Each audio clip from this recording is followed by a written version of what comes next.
In this problem, we are using something called the Pythagorean Theorem to solve for a side length in a right triangle. If you haven't used the Pythagorean Theorem before, what it says is that if you have a right triangle, so a triangle where one of the angles is a right angle, then the two shorter sides, which we're going to call A and B, if you square them and add them together, they're going to equal the square of the longer side. So A squared plus B squared equals C squared. What this formula means is that if you have two sides, you can always figure out what the length of the third one is.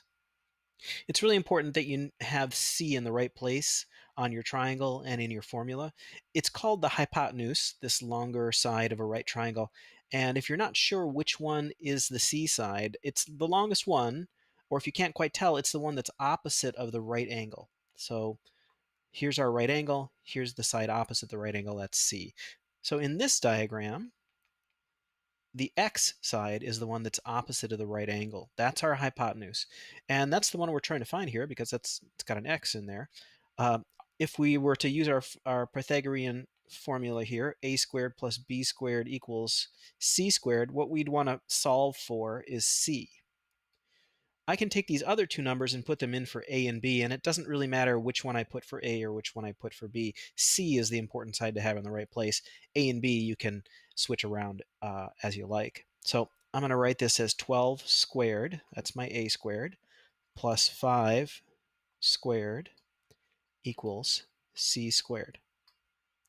So 12 squared is 144, and 5 squared is 25.